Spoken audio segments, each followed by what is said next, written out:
आणि पंढरपूरच्या पांडुरंगासमोर एका दलित वस्तीत जन्माला आलेल्या पोराची समाधी बांधून काढली. त्या दलित वस्तीत जन्माला आलेल्या पोराचं नाव होतं चोखोबाराय. आज जर आपण पंढरपूरला गेलो ना, 18 पगड जाती, 12 बलुतेदार, सगळा हिंदू समाज.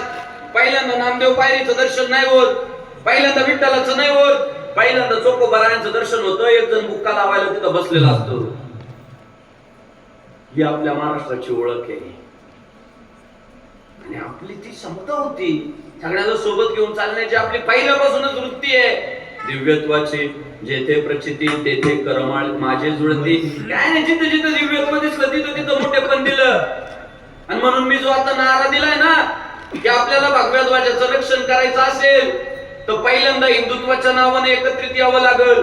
आणि हिंदुत्वाच्या नावाने एकत्रित येण्यासाठी तुम्ही जेव्हा हिंदू असता तेव्हा बौद्धही असला पाहिजे, जैनही असला पाहिजे, शीखही असला पाहिजे. हिंदुस्थानातून जो जो विचार पुढे आला त्या प्रत्येक विचाराचं आपण अनुकरण केलं पाहिजे, आदर केला पाहिजे. आणि सगळा समाज संघटित राहिला तर औरंग्याला नाडता येईल.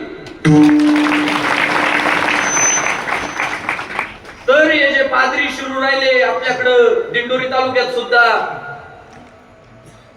तांदळाच्या पोत्यावर आपल्या लोकांना ख्रिश्चन करायचं काम चालवलंय. स्टेरॉइड पाजून ही सगळी हिंदुत्ववादी संघटनांची मंडळी घर वापसीसाठी जातात. याच्यात आपल्या काही चुका आहे.